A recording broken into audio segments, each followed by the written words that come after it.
সালামু আলাইকুম ভাই। আমি কিন্তু কোনো রাজনীতিক দলের লোক না। আমি সাধারণ একটা প্রবাসী, কামলা খাইট্টা খাই, অর্থাৎ পরিশ্রম করে ভাত খাই। কারো তেল মারি না, কারো তেল মাখি না। কিন্তু আমার একটা প্রশ্ন, যেই দলেই দেশে ক্ষমতায় আসুক, তারেক জিয়া আসুক, হাসিনা সরকার গেছে, কিন্তু এই যে ৩২ নম্বরের যে বাড়িটা ভাঙচুর করা হইলো, এটা কি ভাই ঠিক? এই গাঁজাখোরেরা রড চুরি করে নিয়ে ১ কেজি রড বিক্রি করে গাঁজা খাইব, বাবা খাইব। ওই গাড়ি ভাঙচুর করছে, গাড়ি পুড়ছে, ওইটা দেখলাম আজকে ভ্যানে করে নিয়ে যেতেছে উঠাইয়া। ওইটা বেচা কী করবো? বড় লোকেরা মদ খাইব, মাগিবাজি করব। ঠিক আছে কথাটা? হ্যাঁ। কিন্তু আমার কথা হয়েছে, আমি অন্যায় করছি, আইনের অনুযায়ী আইন আছে দেশে, দেশে আইন যে এটা হবে। হাসিনা আইসা হাসিনার ধরে নিয়ে আসুক, হাসিনারে ফাঁসি দে, গলায় রশি দে। হাসিনা অন্যায় করছে, হাসিনারে কাজ করব। কিন্তু আমাদের দেশে যে শেখ মুজিবুর রহমান, আমরা তো দেখি নাই, দেখছি আমরা যুদ্ধ দেখিনি, ৭১ যুদ্ধ দেখিনি। আমার ৭১-এর পরে জন্ম হয়েছে, ৭১-এর 3 মাস পরে আমি দেশে জন্মগ্রহণ করছি। কিন্তু আমার কথা হয়েছে, এখন এই যে এক একটা জিনিস লুইট্টা বুইট্টা লয়ে গেছে, সালমান এস রহমানের বাড়ি লুইট্টা লয়ে গেছে, আমলিকের বাড়ি লুইট্টা লয়ে গেছে। এটা একটা প্রতিহিংসা। আপনি আমারে একটা প্রতিহিংসা জন্ম দিলেন। এখন যদি ধরেন বিএমপি আসে, বিএমপি কয়দিন ভালো করব?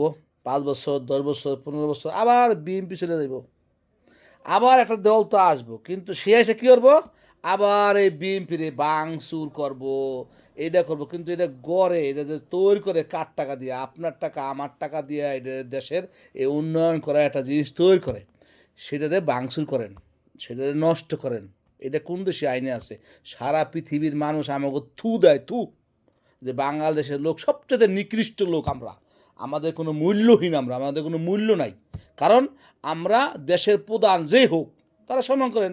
এদেশের রাজতন্ত্র, সব দেশে গণতন্ত্র আছে। আমেরিকায় গণতন্ত্র আছে না? আমেরিকা বোর্ডে এবার প্রেসিডেন্ট জয় হয়েছে না, একজন নামছে না? সেই জন্য কি তারা কি আপনারা বাড়িঘর জ্বালাই দিচ্ছেন, তার বাড়িঘর পুরাই দিচ্ছেন? আগে আরও আমেরিকা প্রেসিডেন্ট গেছে না? সারা পৃথিবীর গণতন্ত্র আছে না? আছে কিনা বলেন ভাই? কোনো রাজনৈতিক তরফ থেকে কথা বলি না। আমার মাইন্ডে লাগছে, যে বাড়ি করে, যে জিনিস গড়ে, তার কষ্ট লাগে।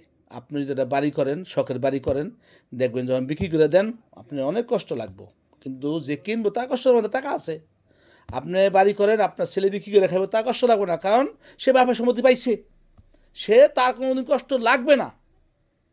বুঝতে পারছেন ভাই? আমার কথায় কেউ রাগ করবেন না, আমার কথা কেউ কোনো রাজনৈতিক দলের নেবেন না। আমি নিরপেক্ষ মানুষ। আমার মনের এটা ভালো লাগে নাই একটা দেশের, তার বাবার স্মৃতি সবাই চায় কারো যার যার স্মৃতি ধরে রাখতে। আপনারা যে আপনার বাপ মা মরে যান, আপনারা সইতে রাখেন না? রাখেন। তার জন্য কি সব পুজালান? ভাই, ভুল করলে ক্ষমা করে দিবেন। সালাম আলাইকুম।